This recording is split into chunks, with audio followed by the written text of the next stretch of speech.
3 horas después del entierro de mi esposa, mi hijo y yo estábamos vaciando su piso en el barrio de Argüelles, en el distrito de Moncloa, cuando un papel de color crema cayó al suelo. Aunque muchos confunden esta zona con el vecino Chamberí por la cercanía, Elena siempre corregía con orgullo. Vivimos a un paso de la Rosaleda, Juan, esto es Moncloa. La cara de mi hijo se puso pálida, de un tono ceniza que contrastaba con su habitual bronceado de ejecutivo de Pozuelo.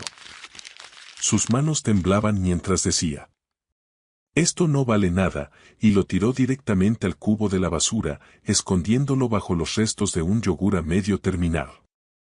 Yo, que he pasado décadas enseñando a mis alumnos de instituto a leer entre líneas en los libros de historia, supe que aquel gesto era demasiado brusco para ser casual. Recogí el papel cuando él se distrajo con una llamada y me fui al banco.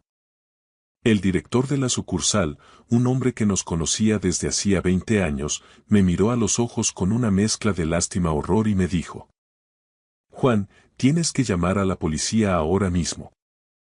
Fue en ese momento cuando descubrí la verdad sobre mi hijo. Y me iba a encargar de que pagara por cada mentira. Hola a todos los que habéis llegado hasta aquí. Antes de contaros lo que me enseñó el director del banco, me gustaría que reflexionáramos juntos. ¿Desde dónde me estáis leyendo?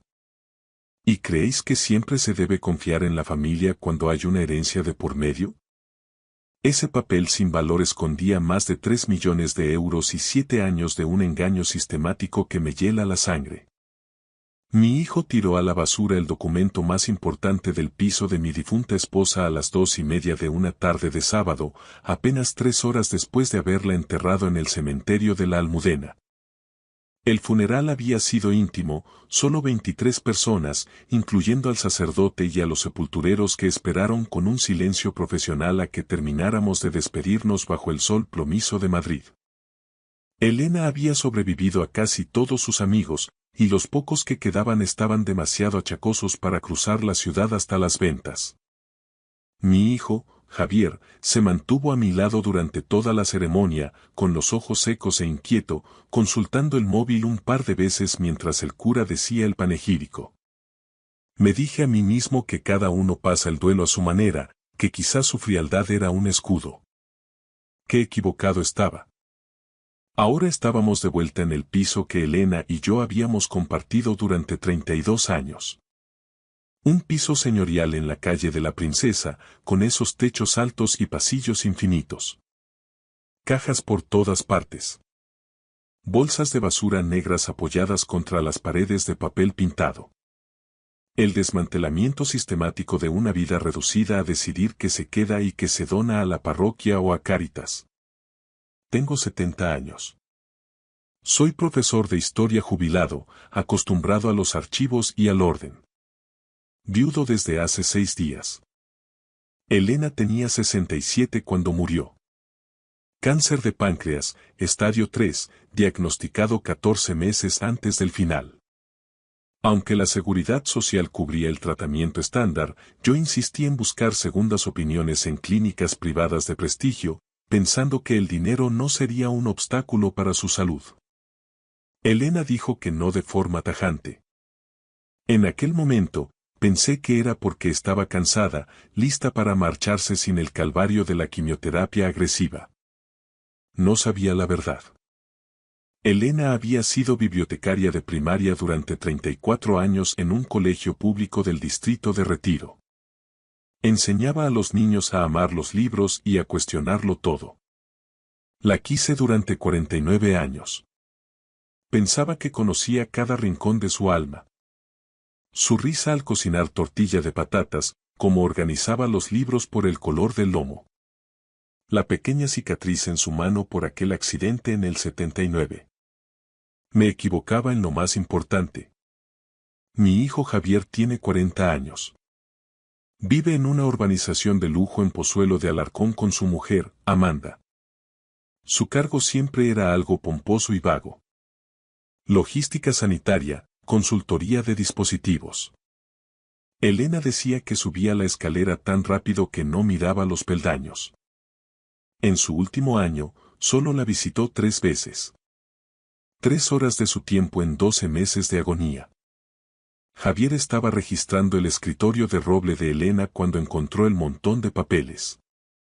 Facturas del canal de Isabel II, recibos de IBI y garantías caducadas. El escritorio tenía 5 cajones y, como buena bibliotecaria, Elena guardaba cada trozo de papel con una lógica casi archivística. Todo esto es basura, papá, dijo él, hojeando los folios con una rapidez eléctrica. Demasiado rápido, como si su mano supiera exactamente qué buscar entre la maleza administrativa. Podemos tirarlo todo, insistió. Pero entonces, una hoja de papel de color crema, con un gramaje superior, de ese que se usa para los documentos notariales, se deslizó entre 2 facturas de la luz. Cayó hacia el suelo y Javier la atrapó antes de que tocara la alfombra. Vi cómo se le tensaba la mandíbula. Sus ojos se abrieron de par en par, un destello de codicia o miedo que intentó camuflar de inmediato tras una máscara de indiferencia. Su mano se cerró sobre el papel con tanta fuerza que lo oí arrugarse. ¿Qué es? Pregunté, sintiendo un escalofrío. Nada, respondió al instante, caminando ya hacia la cocina. Solo un extracto bancario viejo de una cuenta que mamá cerró hace 1000 años. Ya sabes cómo acumulaba cosas sin sentido. Déjame ver, Javier. Quizás sea algo de la pensión. Papá, de verdad, no pierdas el tiempo. Tenemos cosas urgentes. El contrato de este piso es antiguo y hay que organizar la testamentaría. No querrás que los abogados se queden con lo poco que queda, ¿verdad? Javier soltó el papel en el cubo de basura, justo encima de los pozos húmedos del café de la mañana. Me miró con una sonrisa ensayada, pero sus dedos seguían tambaleando levemente mientras se limpiaba las manos en el pantalón.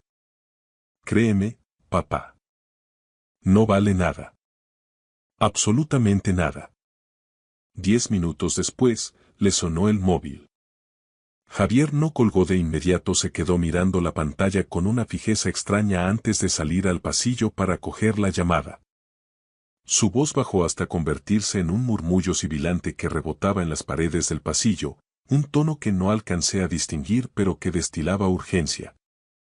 Cuando volvió, ya se estaba ajustando su chaqueta de barber, esa prenda cara que Amanda le había regalado las navidades pasadas para que pareciera alguien de peso en las reuniones de Pozuelo. Amanda me necesita en casa, soltó sin mirarme a los ojos. Lucía tiene una presentación de un proyecto en el colegio el lunes por la mañana. Ya sabes cómo son en estos centros bilingües, les exigen el máximo. Tengo que ayudarla a prepararlo. Era sábado por la tarde. Faltaban casi 48 horas para el lunes. En mis tiempos de profesor, ningún padre cancelaba el duelo de una madre por una cartulina escolar. ¿Te vas ya, Javier? Pregunté, sintiendo un vacío repentino. Ni siquiera hemos terminado de vaciar los armarios del dormitorio. Queda toda la ropa de tu madre. Volveré el próximo fin de semana, papá. Lo prometo. No te agobies, descansa. Ya estaba en el umbral, con las llaves de casa tintineando en su mano derecha. Antes de cerrar, se detuvo un segundo. Eso sí, por favor, no tires nada que parezca importante sin consultarme antes, ¿vale? Sabes que mamá era muy particular. Algunas cosas podrían tener valor histórico o ser antigüedades. Joyas, quizás. Deberíamos tasarlo juntos para que no te engañen en los rastros. Y se fue. Oí sus pasos resonar en la escalera de granito de la comunidad y, poco después, el zumbido distintivo de su Tesla arrancando en el garaje del edificio. El sonido se desvaneció rápidamente por la calle de la Princesa, engullido por el tráfico que subía hacia Plaza de España, y luego solo quedó el silencio espeso de los pisos antiguos. Me quedé sentado en aquel salón durante una eternidad. La luz de la tarde madrileña entraba por los ventanales en franjas doradas que, poco a poco, se tornaron naranjas, luego púrpuras sobre los tejados de Argüelles y, finalmente, de un azul eléctrico y profundo. No encendí ninguna lámpara. Me quedé allí, en el sofá de cuero que Elena y yo habíamos comprado en unas rebajas del Corte Inglés en 1991, rodeado de cajas de cartón y bolsas de basura. Algo en los movimientos de Javier me quemaba por dentro. Esa rapidez eléctrica, esa seguridad impostada y, sobre todo, la expresión de su rostro cuando el papel rozó el suelo. Había sido un segundo de codicia pura, el mismo brillo que le vi a los 16 años cuando le pillé robando calderilla para tabaco, o a los 22, cuando Elena lloró al descubrir que faltaban 500 euros de su cuenta de ahorros. A las 8 de la tarde, con los huesos entumecidos por el frío que empieza a calar en las casas viejas de Madrid al anochecer, me levanté. Encendí el fluorescente de la cocina, que parpadeó 2 veces antes de inundar la estancia con una luz blanca y fría. Me acerqué al cubo de la basura. El papel seguía allí, descansando sobre los pozos del café y una servilleta manchada. Tenía una esquina arrugada, la marca de la presión de los dedos de mi hijo. Lo saqué con el cuidado de quien manipula un incunable y lo alicé sobre el mármol de la encimera. No era un extracto bancario cualquiera. Era un certificado de depósito a plazo fijo del Banco Santander, emitido por la oficina principal de la Castellana y fechado el 12 de abril de 2017. El valor nominal me golpeó como un impacto físico. 324,5670. 3.245.000 euros. Se me durmieron las manos y sentí un pitido agudo en los oídos. Lo leí 3, 4, 5 veces. Los números no se movían. Y pegado al documento, con un pequeño post-it amarillo donde la caligrafía de Elena, esa letra de bibliotecaria, clara y decidida, resaltaba con fuerza, había un mensaje que hizo que el suelo se inclinara. Juan, ellos no saben nada de esto. Lleva este documento a Russell Jennings en la oficina del Santander de la Castellana. No confíes en nadie de la familia. Te quiero. No confíes en nadie de la familia. No decía ten cuidado o pregúntale a Javier. Decía que no confiara en nadie, lo que incluía a nuestro propio hijo. Me pasé la noche en vela. A las 2 de la mañana, la calle de la Princesa estaba inusualmente silenciosa, solo interrumpida por algún taxi ocasional. El certificado brillaba bajo la luz de la cocina como una sentencia. Intentaba recordar aquel abril de 2017. Ese fue el año en que Elena empezó con los olvidos. Pequeños despistes que el Dr. García, nuestro médico de cabecera, calificó como deterioro cognitivo leve. Pero ahora, viendo la cifra, me preguntaba. ¿Estaba Elena perdiendo la cabeza, o estaba construyendo un muro de contención? 2017 también fue el año en que Javier regresó de Londres, supuestamente tras el fracaso de una empresa de suministros médicos. Se presentó con 2 maletas y 1000 promesas de cuidarnos. Ya no sois unos chavales, papá, decía mientras se instalaba en Pozuelo. Al principio era el hijo modelo.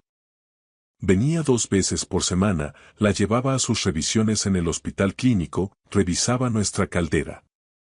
Esa gratitud que sentí entonces ahora se transformaba en hiel. Elena había rechazado el tratamiento contra el cáncer el pasado enero. El médico nos habló de una cirugía compleja y un postoperatorio durísimo. Aunque la Seguridad Social cubría el proceso, yo quería llevarla a la Clínica Universidad de Navarra, quería agotar todas las opciones privadas aunque nos costara los ahorros de toda una vida.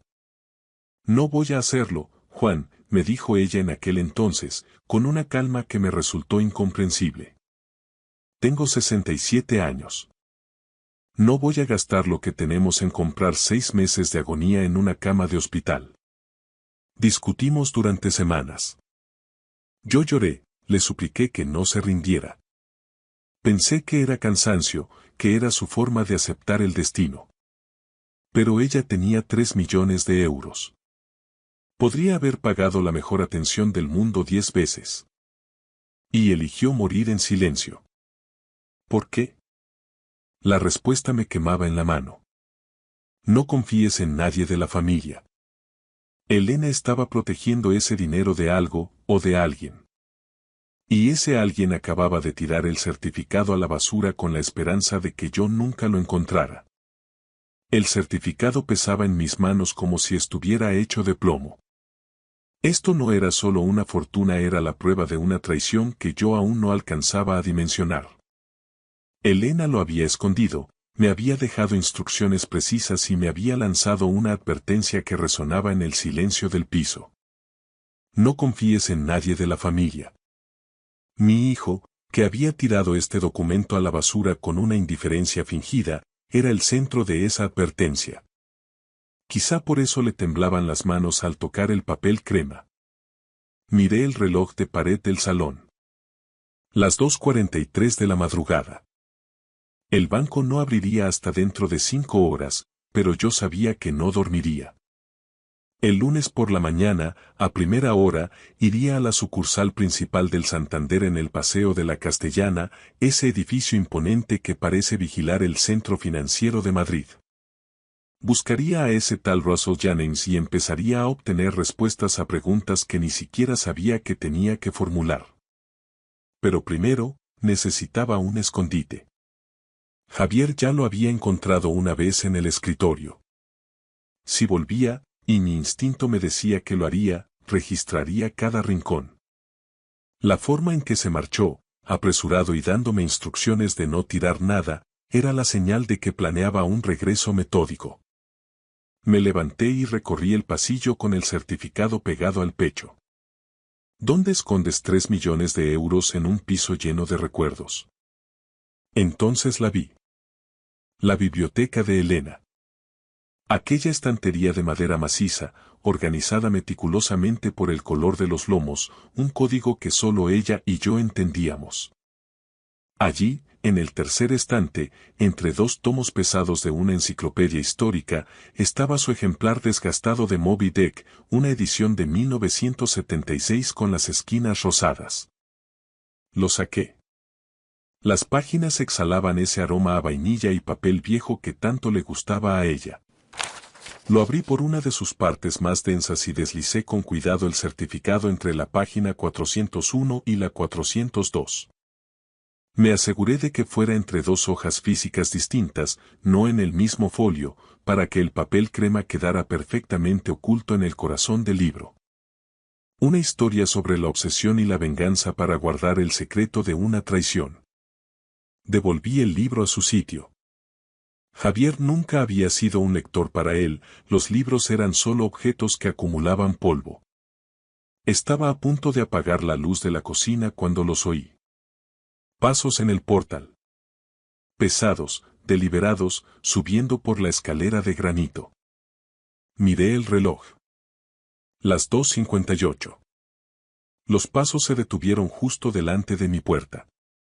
Contuve el aliento, con el corazón martilleando contra mis costillas, pero tras unos segundos de silencio absoluto, los pasos continuaron hacia la planta superior. Un vecino trasnochador. Sin embargo, el miedo ya no me abandonó. La luz del domingo entró a raudales por los ventanales de la calle de la Princesa cuando, a media mañana, sonó el timbre de forma insistente. Al abrir, me encontré con Javier y Amanda. Supe de inmediato que no venían a consolarme. Hola, papá, sonrió Javier, pero sus ojos, hundidos y nerviosos, escaneaban el recibidor por encima de mi hombro. Hemos pensado en venir a echarte una mano para terminar de recoger las cosas de mamá. No me quedaba tranquilo dejándote solo con todo este lío un domingo. Amanda estaba a su lado, impecable. A pesar del luto, su apariencia gritaba lujo. El pelo recién peinado en su salón de Pozuelo, vaqueros de marca, una chaqueta de cuero que costaba más que mi pensión y ese bolso de firma que sostenía como un escudo. Juan, dijo ella, rozándome el brazo con una frialdad que intentó disfrazar de afecto, sentimos mucho tener que molestarte, pero cuanto antes cerremos el piso, antes podrás descansar. Me hice a un lado, observando cómo los ojos de Javier realizaban un barrido táctico. El cubo de la basura, la encimera, el escritorio de roble. Jas. ¿Has sacado la basura ya, papá? Preguntó, intentando sonar casual. Ayer se me olvidó bajarla y no quiero que huela el piso.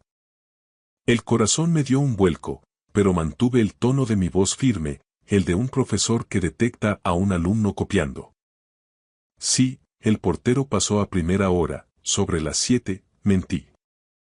En estos edificios antiguos de Madrid no hay recogida en domingo, pero Javier, en su burbuja de Pozuelo, no tenía ni idea de los horarios de los trabajadores del centro. Vi cómo procesaba la información.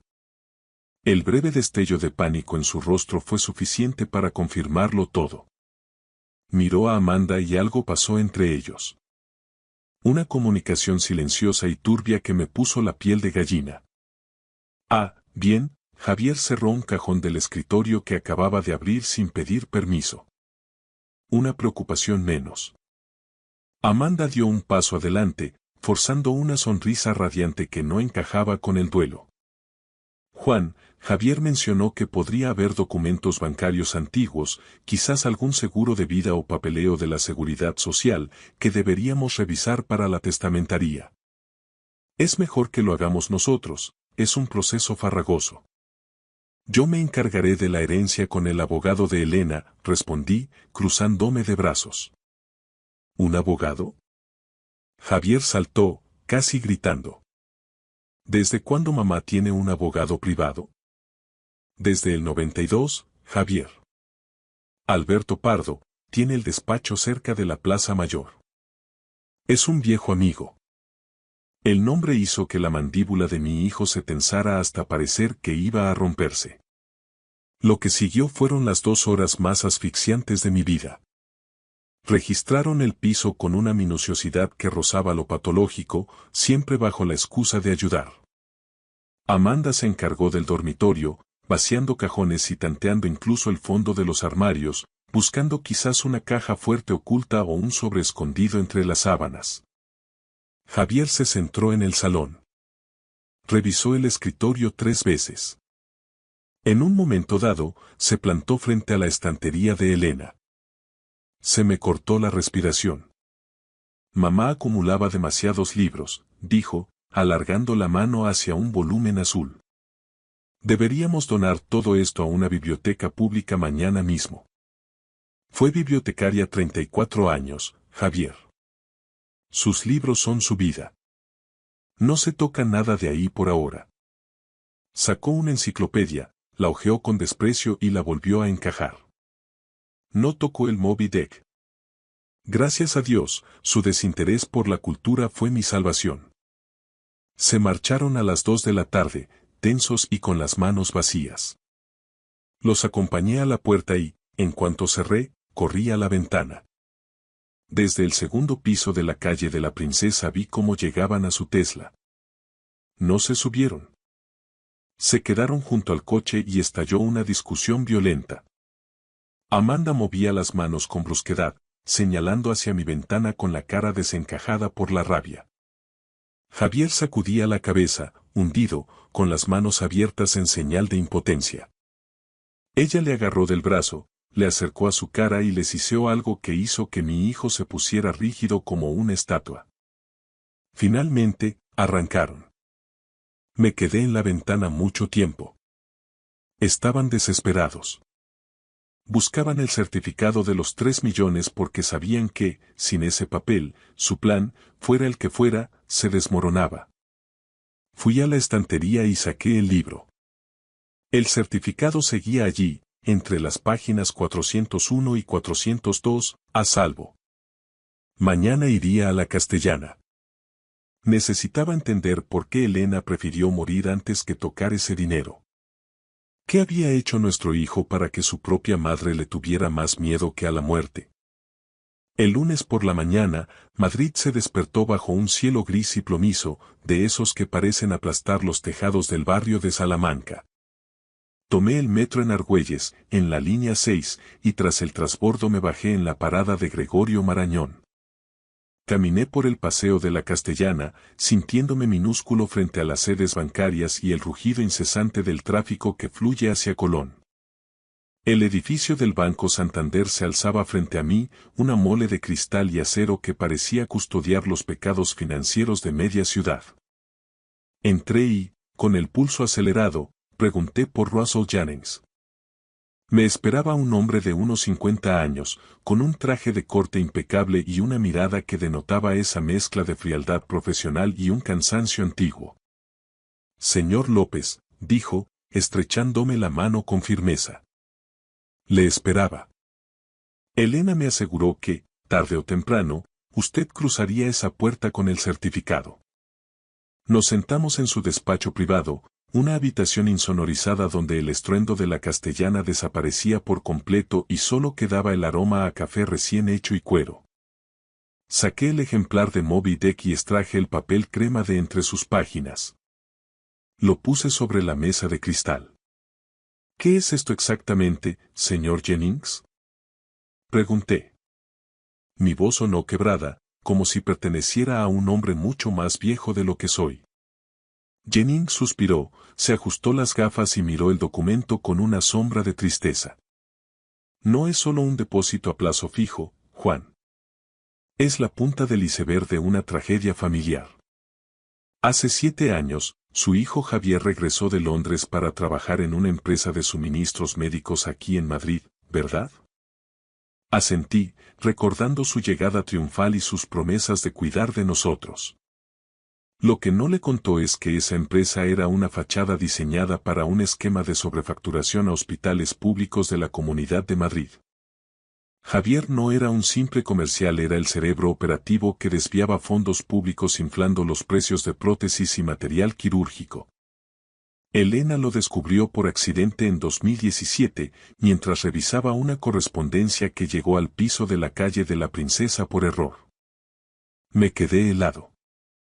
Mi esposa, la bibliotecaria que apenas alzaba la voz, había descubierto una red de corrupción que salpicaba a la sanidad madrileña. Ella se enfrentó a un dilema moral devastador, continuó Jennings. No podía denunciar a su único hijo y enviarlo a Soto del Real, pero su conciencia de funcionaria pública no le permitía dejar que él se lucrara con el dinero de los contribuyentes. Así que le impuso un pacto de silencio absoluto. Un chantaje piadoso. Javier debía transferir cada euro de sus beneficios ilegales a esta cuenta controlada por ella. Elena quería custodiar ese dinero para devolverlo de forma anónima o para tener una red de seguridad si la justicia acababa llamando a su puerta. ¿Y por qué me advirtió en su nota que no confiara en nadie de la familia? Pregunté, sintiendo un nudo en la garganta. Jennings se inclinó hacia adelante, su expresión se volvió gélida. Porque Javier no se detuvo, Juan. Él pensó que, con Elena enferma, el rastro del dinero moriría con ella. Pero hay algo mucho más cruel. Mire la segunda página del extracto que tengo en mi terminal. El director giró la pantalla hacia mí. Mis ojos se fijaron en una serie de transferencias realizadas en los últimos 14 meses. Javier no solo había desviado dinero de su empresa mientras Elena agonizaba en su cama, él había estado vaciando sistemáticamente vuestra cuenta de ahorros compartida, la que ambos habíais alimentado durante 40 años para vuestra jubilación. Su hijo ha estado falsificando la firma de Elena aprovechando su debilidad, sentenció Jennings con una voz que cortaba como un bisturí. Ha usado los ahorros de toda su vida para mantener el nivel de vida en Pozuelo de Alarcón y pagar las cuotas del Tesla. Juan, tiene que entenderlo. Si no actúa ahora mismo, Javier no solo intentará recuperar esos 3 millones del depósito, sino que le dejará a usted en la calle, sin un solo euro en su cuenta bancaria. Tiene que llamar a la policía antes de que él se dé cuenta de que usted sabe la verdad. Salí del banco con el corazón martilleando contra las costillas, sintiendo que el aire de la Castellana era demasiado denso para mis pulmones. No llamé a la policía desde allí. A pesar del consejo de Jennings, una parte de mí, esa parte que todavía recordaba a Javier como el niño que jugaba en el Parque del Oeste, necesitaba enfrentarse a él. Necesitaba mirar a los ojos al hombre que había ayudado a criar y preguntarle cómo había sido capaz de robarle a su madre mientras ella se apagaba en una cama de hospital. Regresé al piso de la calle de la Princesa. Me senté en el salón, en penumbra, y esperé. Sabía que el hambre de ese dinero lo traería de vuelta.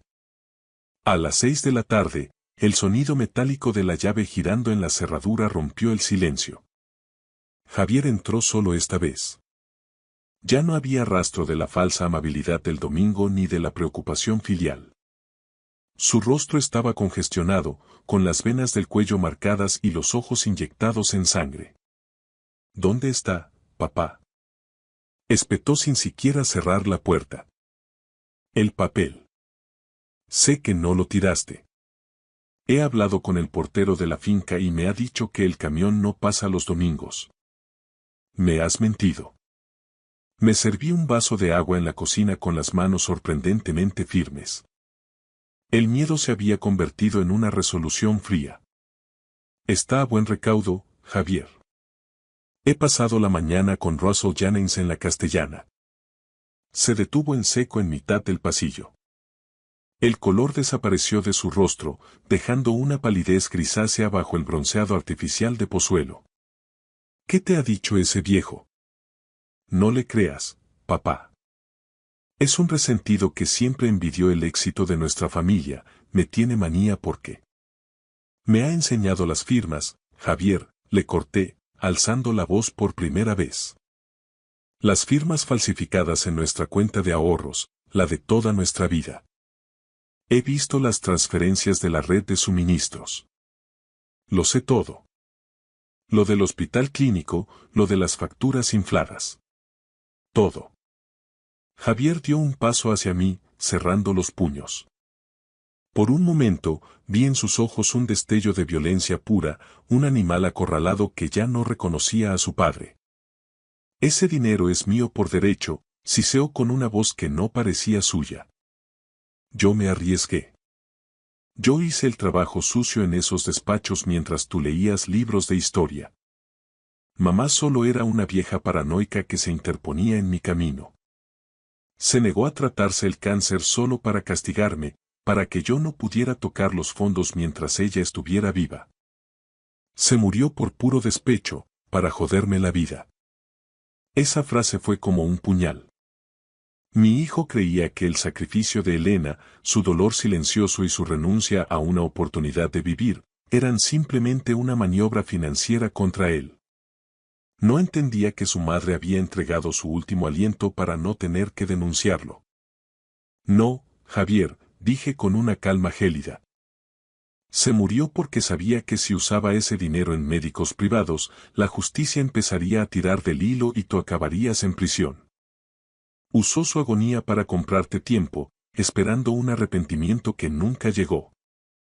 Y lo único que has hecho es saquear su casa antes de que las flores de su tumba se hayan marchitado. Saqué el móvil del bolsillo. Ya había marcado el 091.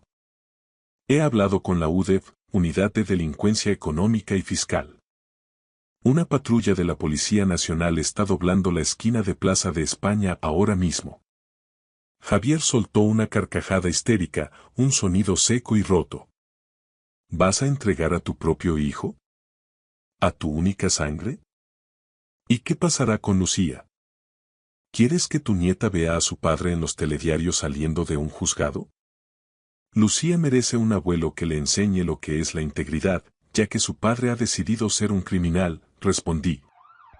Oí las sirenas a lo lejos, el eco de los servicios de emergencia rebotando en los edificios de la calle de la Princesa. Javier, cegado por el pánico, corrió hacia la puerta, pero en su desesperación tropezó con una de las cajas de libros de Elena que aún bloqueaban el pasillo. Cayó al suelo de forma estrepitosa y de la caja se desparramaron decenas de ejemplares. Irónicamente, quedó atrapado en el suelo, rodeado por los libros de la mujer a la que había traicionado. La policía llegó 5 minutos después. Lo levantaron del suelo y le pusieron las esposas mientras los vecinos, atraídos por las luces azules, se asomaban a los balcones con esa curiosidad amarga de Madrid. Javier me miró una última vez antes de que se lo llevaran. No vi arrepentimiento en sus ojos, solo odio. Cerré la puerta y, por primera vez en 6 días, Lloré. Lloré por Elena, por mi nieta y por el hijo que acababa de perder para siempre. Pero sabía que, entre las páginas de Moby Dick, la verdad por fin había encontrado su puerto. 2 meses después de aquel sábado que lo cambió todo, me encontré de nuevo sentado en una terraza frente al Parque del Retiro, viendo cómo las hojas de los castaños se teñían de ese ocre tan propio del otoño madrileño. Javier seguía en prisión provisional en el centro penitenciario de Soto del Real. El juez de instrucción había denegado la libertad bajo fianza debido al riesgo de destrucción de pruebas y a la gravedad de los delitos contra la hacienda pública y el patrimonio. Su abogado intentó argumentar que Elena no estaba en sus cabales o que sufría demencia senil cuando organizó aquel depósito, pero el testimonio técnico de Russell Jennings y los registros digitales del Santander fueron demoledores. Lo que más me duele hoy no es la pérdida de la fortuna, ni siquiera el silencio sepulcral que ahora habita en nuestro piso de la calle de la Princesa. Es el peso insoportable de la verdad sobre los últimos meses de mi esposa. Ella sacrificó su propia oportunidad de vivir. Rechazó tratamientos en clínicas privadas que podrían haberle dado años de vida solo para preservar la integridad de ese dinero, que era la prueba irrefutable de los crímenes de nuestro hijo. Elena murió con un dolor físico atroz, fingiendo un deterioro cognitivo para que Javier no sospechara que ella custodiaba el arma de su propia caída. Murió sola en su secreto, protegiendo mi vejez de la ruina y protegiendo a la sanidad pública de un hombre que no conocía los escrúpulos. Esa es la carga de gratitud y culpa que llevaré conmigo hasta el día que me reúna con ella. He llegado a la conclusión de que hay traiciones tan abismales que el perdón humano se vuelve una tarea imposible. Ese juicio tendré que dejárselo a Dios, con su sabiduría perfecta. Pero aquí, en Madrid, en la tierra que ella tanto amó, yo he elegido la justicia. Por eso, he decidido que esos 3 millones de euros no se quedarán acumulando intereses en una cuenta olvidada. He constituido la Fundación Elena López, con sede en el Distrito de Retiro, dedicada íntegramente a combatir el abuso financiero y el maltrato silencioso hacia nuestros mayores. Quiero que el sacrificio de Elena se transforme en un escudo para otros. No quiero que ningún otro jubilado en España se sienta vulnerable en su propia casa, despojado de su dignidad por las personas en las que más debería confiar. Al compartir esto, os pregunto con el corazón en la mano. ¿Habéis notado señales extrañas en vuestro entorno? ¿Sabéis realmente quién gestiona las cuentas de vuestros padres o abuelos? Si estuvierais en mi lugar, ¿habríais tenido el valor de denunciar a vuestra propia sangre para honrar la memoria de quien os dio todo? La verdad importa, especialmente cuando duele y desgarra. La historia de Elena es un recordatorio de que el amor a veces se manifiesta de formas terribles y heroicas. Os agradezco que me hayáis acompañado en este doloroso camino de reconstrucción. La próxima vez que vayáis a tirar un papel a la basura, miradlo 2 veces. Podría ser el último regalo de alguien que os ama más que a su propia vida. Gracias por escuchar mi historia hasta el final. Si resonó contigo, dale like, escribe en los comentarios qué fue lo que más te tocó y no olvides decir de dónde eres. Suscríbete al canal, vienen muchas más historias. Mi nombre es Mateo García. Tengo 40 años y, hasta hace apenas unos meses, creía que tenía las riendas de mi vida bajo control. Vivía en un tranquilo barrio de las afueras de Madrid, en Pozuelo de Alarcón. No era una vida de lujos desenfrenados, pero como dueño de una pequeña asesoría contable, el trabajo era constante y nos permitía vivir con holgura, pagar las facturas y ahorrar para el futuro. Mi esposa, Lucía, trabajaba a tiempo parcial como higienista dental en una clínica de la calle Velázquez. Teníamos un hijo, Hugo, que acababa de cumplir 11 años la primavera pasada. Hugo siempre fue un niño despierto, de esos que entienden el mundo un poco más rápido de lo que deberían. Demasiado inteligente para su propio bien, diría yo. La mañana en que todo se desmoronó empezó como cualquier otro martes. Preparé el desayuno de Hugo, unas tostadas con tomate y aceite y un zumo de naranja, mientras Lucía corría de un lado a otro preparándose para ir a la clínica.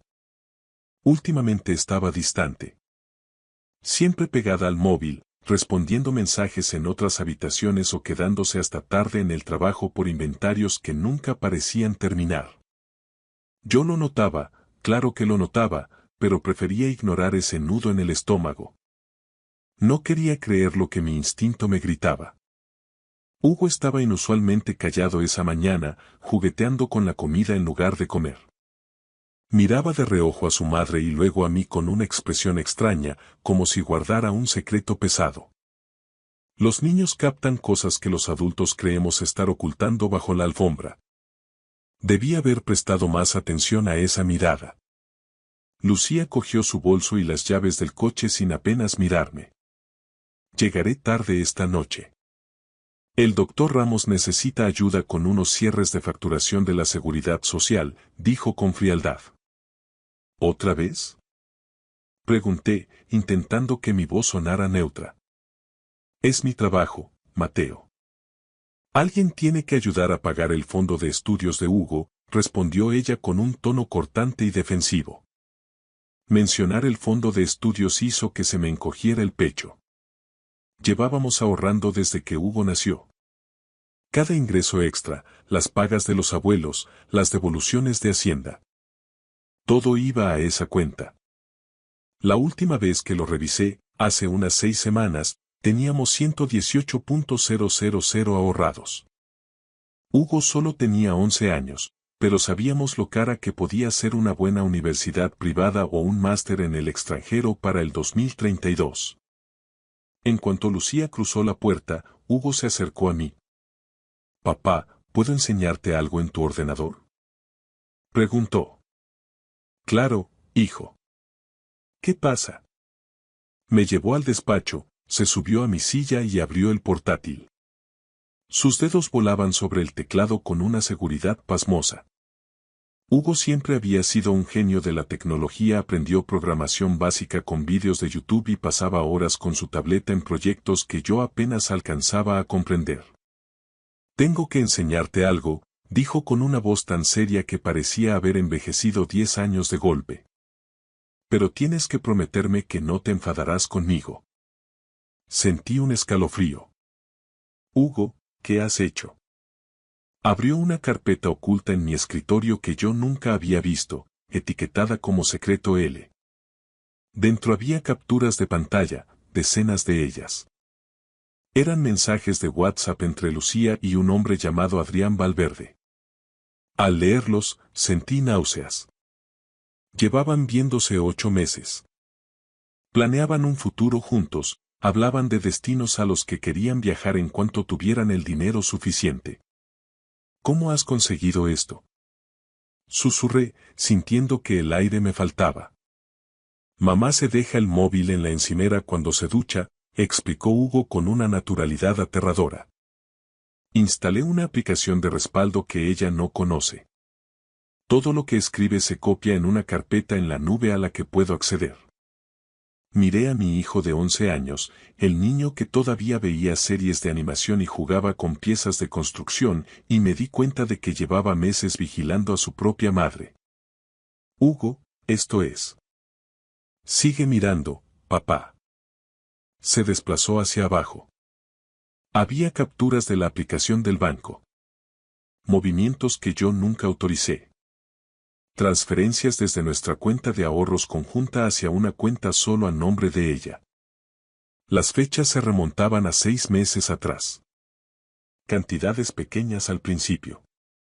400, 800. Luego sumas mayores.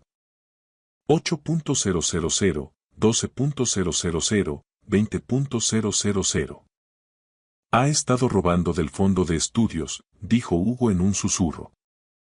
«Me di cuenta hace 3 meses cuando usé tu portátil y tu sesión del banco estaba abierta. He seguido cada transferencia desde entonces». Mis manos temblaban mientras veía las pruebas. Lucía había vaciado sistemáticamente el futuro de nuestro hijo, moviendo los 118.000 a su cuenta privada durante medio año. La última transferencia se había realizado hacía solo 2 días.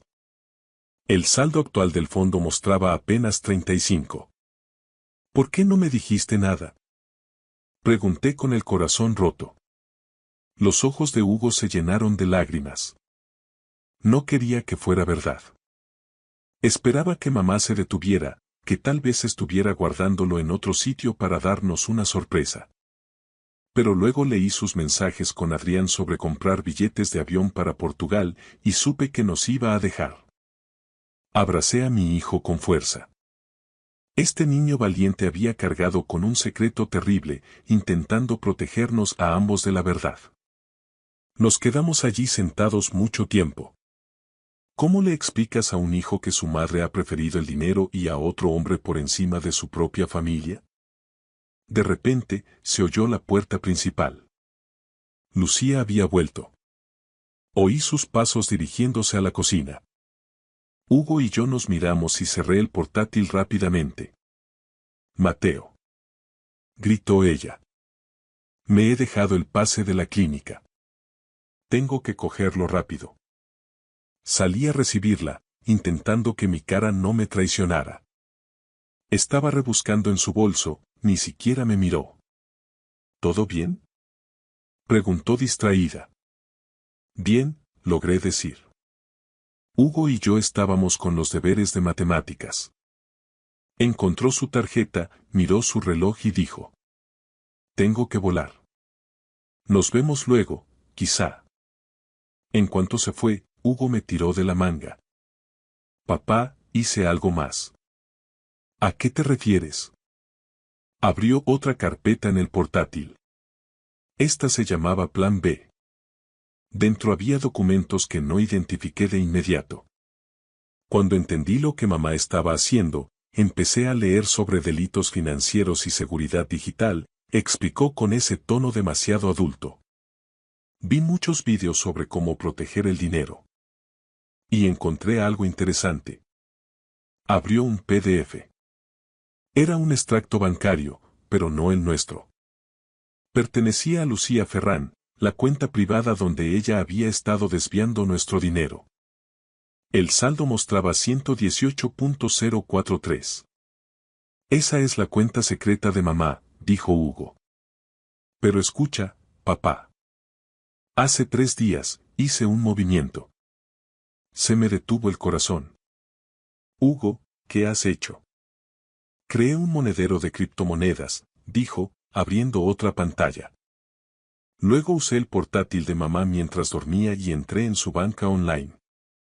Ella guarda todas sus contraseñas en una nota del móvil y yo ya tenía acceso a eso. Inicié una transferencia desde su cuenta secreta al monedero de cripto. Me quedé mirando la pantalla sin entender del todo.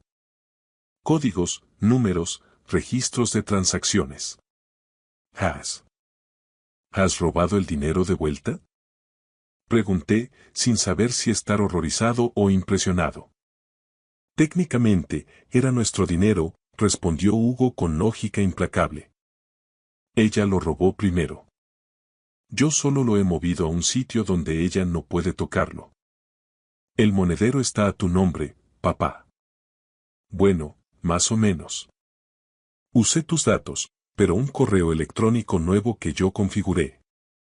Mamá no podrá rastrearlo ni anular la operación. Hugo, esto es. La transferencia se ha completado esta mañana, continuó, hablando más rápido. Probablemente aún no ha mirado su cuenta, pero cuando lo haga, verá que los 118.000 han desaparecido. Todo. Y no hay forma de recuperarlo porque las transacciones de criptomonedas son permanentes. Me dejé caer en la silla. Mi hijo de 11 años acababa de describirme cómo había cometido lo que seguramente eran varios delitos informáticos, todo para salvar a nuestra familia de la traición de su madre. Enséñame todo, le dije finalmente. Cada captura, cada movimiento, cada prueba que hayas reunido. Durante las siguientes 3 horas, Hugo me guió por su investigación. Había sido metódico, documentando todo con horas y detalles. Los mensajes mostraban a Lucía y Adrián planeando su huida a Lisboa, donde decían que el coste de vida era más bajo y podrían empezar de cero. Hablaban de vender el coche de ella, cancelar sus tarjetas y desaparecer en cuanto tuvieran suficiente dinero. La estafa financiera había sido sistemática. Lucía fue precavida al principio, moviendo cantidades pequeñas, probablemente probando si yo me daba cuenta. Al ver que no sospechaba, se volvió más audaz. La transferencia final de 30.000 se había hecho hacía apenas 48 horas. Hay más, dijo Hugo, abriendo otra carpeta. También investigué a Adrián. Adrián Valverde tenía 35 años y trabajaba como entrenador personal en el gimnasio donde Lucía supuestamente iba a clases de pilates por las tardes. Tenía antecedentes penales. Una condena por estafa hacía 5 años que terminó en libertad vigilada. Se había casado 2 veces. Ambos matrimonios terminaron mal, con acusaciones de abuso económico. Mamá tiene muy mal gusto para los hombres, sentenció Hugo con esa honestidad brutal que solo tienen los niños. Aquella noche, Lucía llegó a casa sobre las 9, más tarde de lo habitual. Tenía las mejillas sonrosadas, parecía excitada por algo. Hugo y yo estábamos en la mesa de la cocina, fingiendo que hacíamos los deberes. Hola, chicos, dijo con una voz artificialmente alegre. Siento llegar tan tarde. El doctor Ramos necesitaba ayuda extra con los informes del trimestre. No pasa nada, dije, manteniendo la calma. ¿Qué tal el día? Agotador, estoy muerta. Se sirvió una copa de vino de La Rioja y se la bebió de un trago. Me voy a dar un baño largo. Cuando subió, Hugo susurró. ¿Se lo decimos ya? Todavía no, respondí. Veamos qué pasa cuando revise su cuenta. No tuvimos que esperar mucho.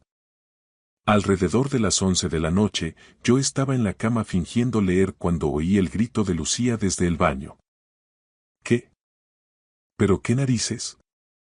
Entró en el dormitorio como un torbellino, con el móvil en la mano y la cara pálida. Mateo, algo va mal con mi cuenta del banco. ¿Qué tipo de mal? Pregunté, dejando el libro. ¿El dinero? Se detuvo en seco, dándose cuenta de lo que estaba a punto de admitir. Ha habido un error. Un error gravísimo. ¿Qué dinero, Lucía? Ella me miró, atrapada por sus propias palabras. Mi cuenta personal, la que uso para mis gastos. Alguien ha robado de ahí. ¿Cuánto? Ella apretó la mandíbula. Eso no es asunto tuyo, ¿verdad? Es mi cuenta privada. Ah, claro, dije con calma. ¿Tu cuenta privada? ¿Esa que has llenado robando del fondo de estudios de nuestro hijo? El color desapareció por completo de su rostro. No sé de qué me hablas. Sí que lo sabes. Hugo ha encontrado todos tus movimientos, Lucía. Cada transferencia, cada mensaje con Adrián. Todo. Se sentó en el borde de la cama, con las manos temblando violentamente. Mateo, puedo explicarlo. ¿Puedes explicar por qué le has robado 118.000 a tu propio hijo? ¿Puedes explicar por qué planeabas abandonarnos por un delincuente que solo quiere tu dinero? Las lágrimas empezaron a caer por su cara, pero parecían más de pánico que de arrepentimiento. ¿Quién tiene mi dinero? ¿A dónde ha ido? El banco dice que la transferencia es irreversible. No lo sé, mentí. Quizá el universo tiene sentido de la justicia. Esto no tiene gracia, Mateo. Ese dinero era. Se detuvo de nuevo. ¿Era qué?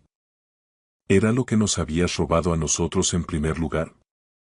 Lucía se levantó y empezó a caminar de un lado a otro. Necesito ese dinero. Adrián y yo tenemos planes. Nos vamos la semana que viene. Ya está todo organizado. La frialdad con la que lo dijo, como si hablara de unas vacaciones y no de abandonar a su familia, hizo que algo en mi interior estallara. No vas a ir a ninguna parte con ese dinero, le dije. Porque ya no existe. Y mañana a primera hora voy a presentar la demanda de divorcio. Hugo se merece algo mejor que una madre que le roba su futuro. No puedes alejarme de mi hijo, gritó ella. Tú ya elegiste alejarte cuando preferiste a Adrián y tu fantasía en Portugal antes que a tu propio hijo. Lucía agarró su teléfono y empezó a hacer llamadas frenéticas. Primero a su banco, exigiendo que anularan la operación, y luego a Adrián.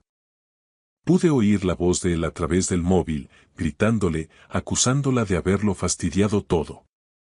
A la mañana siguiente, Lucía se había ido. Había hecho las maletas durante la noche y se marchó sin decir adiós a Hugo. Su nota en la encimera de la cocina era breve. Necesito tiempo para pensar. No intentéis contactar conmigo. Hugo encontró la nota cuando bajó a desayunar. La leyó, la hizo una bola y la tiró a la basura.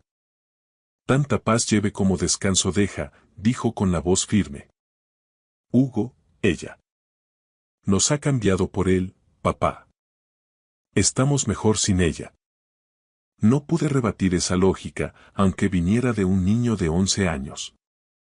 2 días después, mi móvil sonó. El nombre de Lucía apareció en la pantalla. Consideré no cogerlo, pero la curiosidad pudo conmigo. Mateo, por favor, necesito tu ayuda, dijo sin preámbulos. Su voz era desesperada, rota de tanto llorar. ¿Qué pasa? Adrián me ha dejado. En cuanto el dinero desapareció, dijo que no le servía para nada. Solo estaba conmigo por la pasta.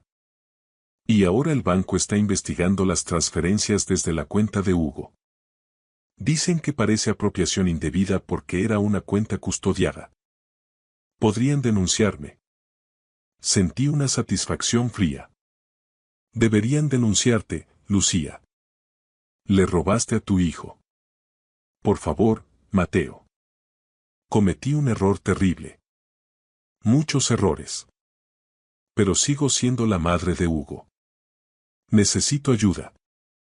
El banco quiere documentos de a dónde fue el dinero. Si no puedo explicarlo, llamarán a la policía. Ese parece ser tu problema, no el mío. ¿Y Hugo? ¿No te importa lo que le pasará si su madre va a la cárcel? ¿Lo que le pasará a él? Hugo fue quien descubrió tu robo. Él fue quien nos protegió de tu traición. Ha demostrado más madurez en una semana que tú en toda tu vida. Hubo un silencio largo al otro lado. Luego, ella susurró. ¿Hugo lo sabía? Hugo lo sabía todo. Lo documentó todo. Te ha estado observando durante meses, esperando que te detuvieras, esperando que cambiaras de opinión. Y cuando vio que no lo hacías, actuó. ¿Qué tipo de acción? La necesaria para asegurar que no destruyeras nuestras vidas por completo. Otro silencio prolongado. ¿Hugo se llevó el dinero? Hugo tiene 11 años, Lucía. Pero es lo bastante listo para saber que a veces tienes que protegerte de las personas que se supone que deben protegerte a ti. Necesito hablar con él. Tengo que explicárselo. No hay nada que explicar. Elegiste a otro hombre y el dinero antes que a tu familia. Hugo lo entiende perfectamente. No necesita tus excusas. Mateo, por favor. Sé que no lo merezco, pero te lo suplico. Ayúdame a averiguar qué pasó con ese dinero. Si voy a prisión, Hugo pierde a su madre. Hugo perdió a su madre el día que decidiste que Adrián Valverde era más importante que él. Colgué. El teléfono volvió a sonar inmediatamente, pero no respondí. Llamó 17 veces más ese día.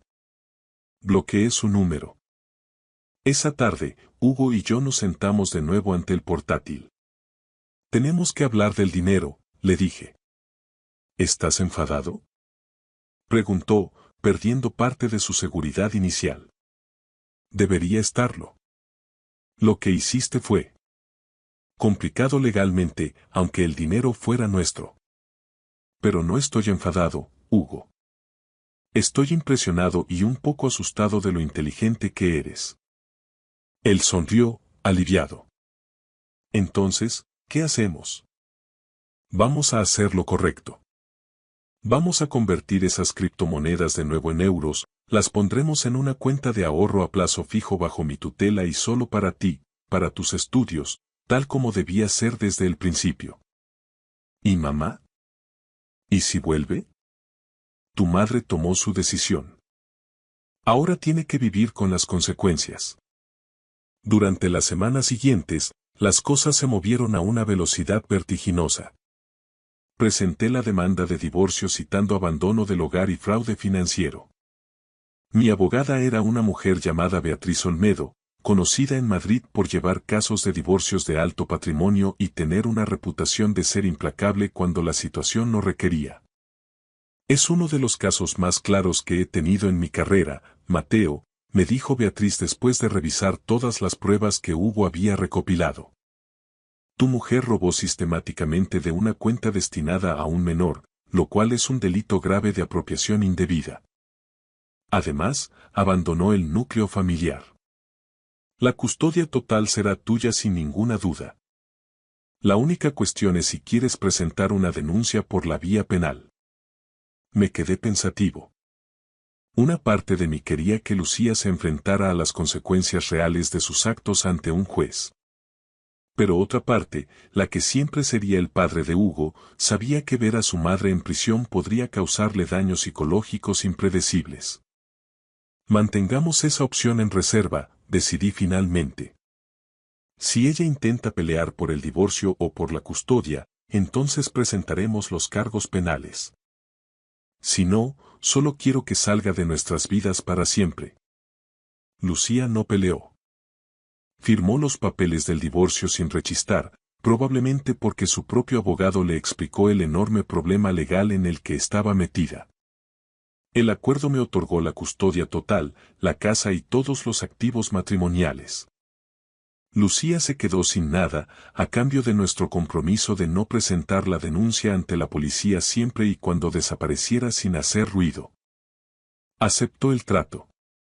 Lo último que supe fue que se había mudado a Alicante, trabajando como recepcionista en una clínica de fisioterapia y compartiendo piso con 2 personas más. Adrián Valverde desapareció de su vida hace tiempo, probablemente buscando a su próxima víctima. A veces, el karma funciona exactamente como debería. Hugo se adaptó sorprendentemente bien a nuestra nueva normalidad. Vendimos la casa de Pozuelo, había demasiados recuerdos amargos entre aquellas paredes.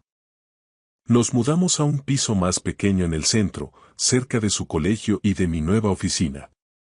Reduje mi jornada laboral para estar más presente para él. Empezamos a cenar juntos todas las noches, hablando de su día, de sus intereses y de sus preocupaciones. Una noche, unos 2 meses después de que Lucía se fuera, Hugo estaba con su portátil en la mesa de la cocina mientras yo preparaba la cena. De repente, levantó la vista. Papá, tengo que decirte algo, dijo, y sentí un nudo en el estómago. ¿Qué pasa, hijo?, pregunté. No moví el dinero solo para protegerlo, confesó lentamente. También lo hice porque estaba muy enfadado con mamá. Realmente furioso. Quería que le doliera de la misma forma que ella nos estaba haciendo daño a nosotros. Apagué el fuego y me senté frente a él. Hugo, es completamente normal sentirse así después de lo que pasó. Pero no estuvo bien, continuó él. Lo que mamá hizo fue horrible, pero lo que yo hice también tuvo algo de malo. Cogí algo que no era mío, aunque ella lo hubiera robado primero. 2 errores no hacen un acierto, ¿verdad? Es lo que siempre me dices. Tienes razón, asentí. Pero también estabas protegiendo a tu familia. A veces nos toca tomar decisiones muy difíciles y no todas son perfectas. Lo importante es lo que aprendemos de ellas.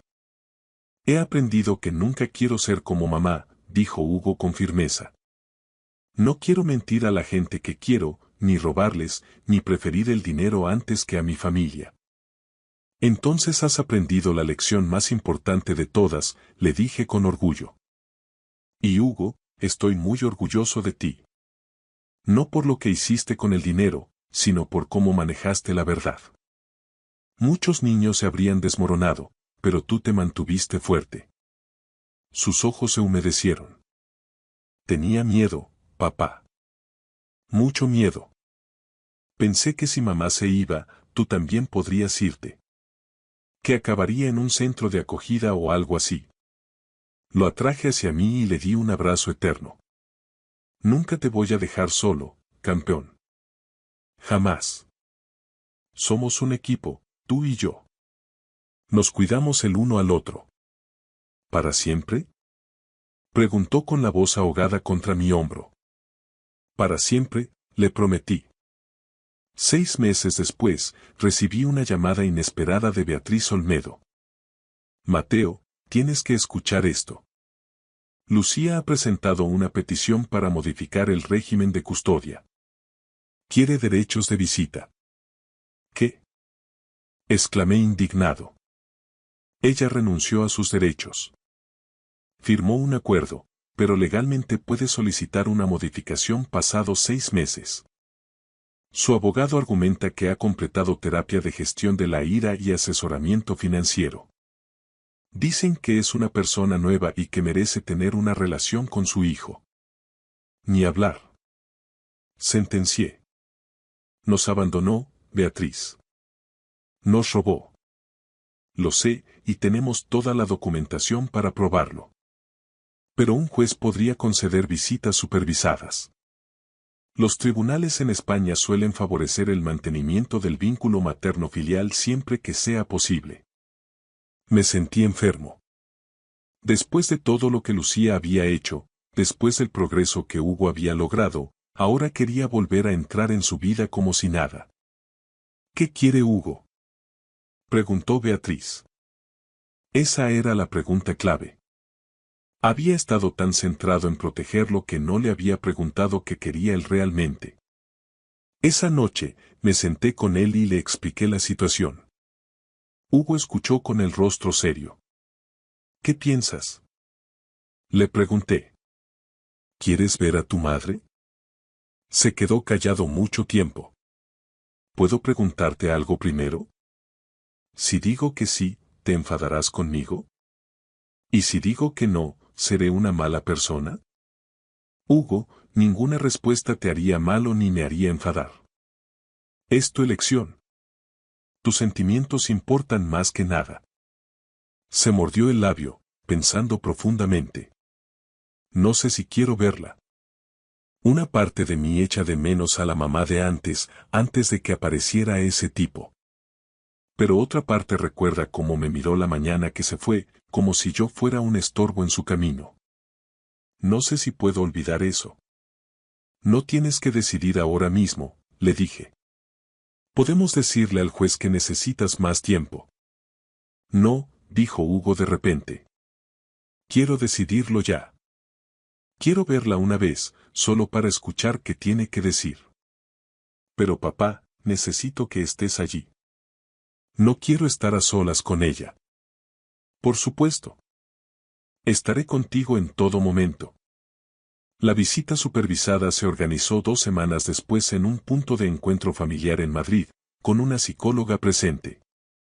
Lucía llegó puntual, se la veía nerviosa.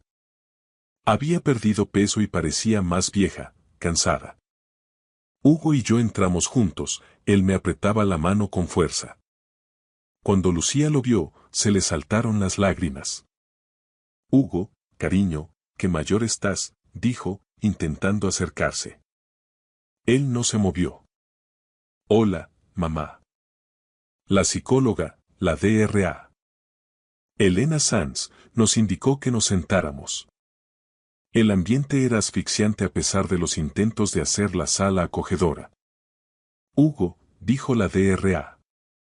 Sanz con suavidad. Tu madre ha pedido esta reunión porque quiere hablar contigo, pero este es tu momento. Puedes decir lo que quieras o simplemente escuchar. Tú marcas el ritmo. Hugo miró fijamente a Lucía. ¿Por qué te fuiste? La compostura de Lucía se rompió al instante. Tomé decisiones horribles, cielo. Me confundí sobre lo que importaba. Pensé que quería algo diferente, algo emocionante. Pero me equivoqué. Me equivoqué muchísimo. Te llevaste el dinero de mi universidad, dijo Hugo con voz plana. Ibas a irte del país y no volver a verme nunca. Lo sé. Sé lo que hice y lo lamentaré el resto de mi vida, sollozó ella. Fui egoísta y cruel, y tú te merecías algo mucho mejor. ¿Alguna vez me quisiste? La pregunta, hecha con una honestidad desgarradora, me partió el alma.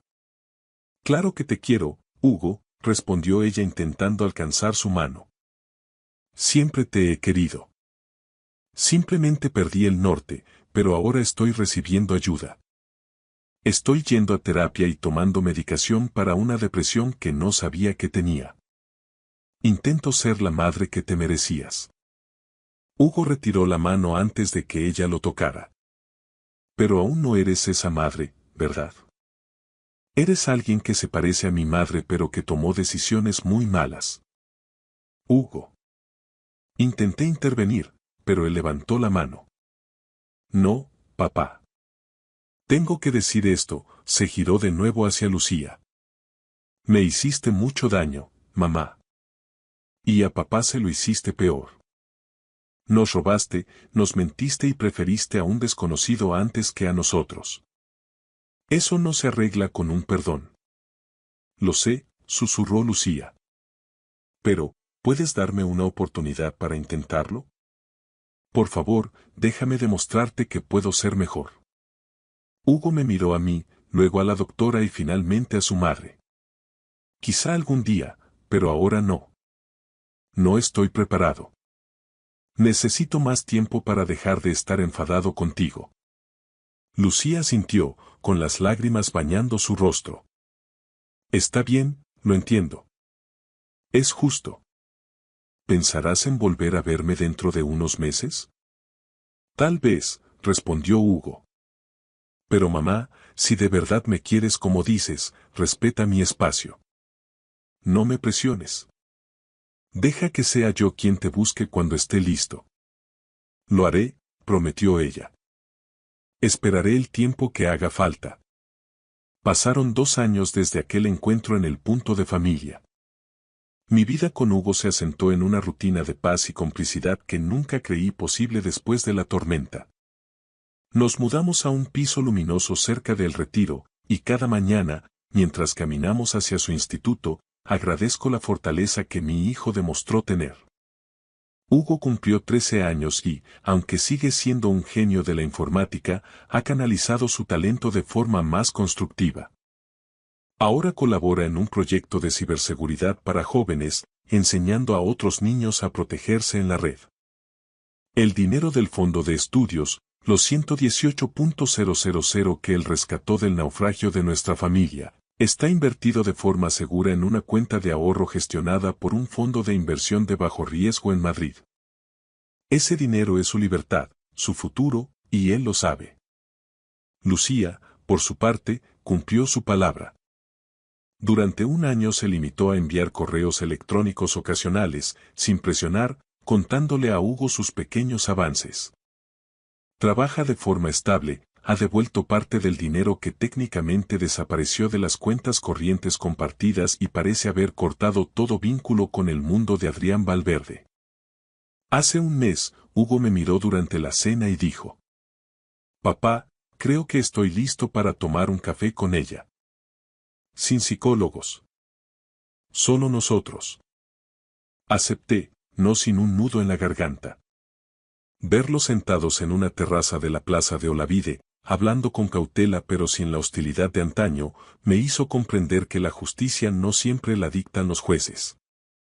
A veces, la verdadera justicia es recuperar la paz. Hoy, mientras cierro los últimos informes de mi asesoría, observo a Hugo programando en su habitación. Me doy cuenta de que Jessica, o mejor dicho, la Lucía que conocí, nunca entendió el valor de lo que teníamos. Buscó una salida fácil, una emoción barata financiada con el esfuerzo de una década, y lo perdió todo. A veces, hacer lo correcto significa hacer algo técnicamente cuestionable.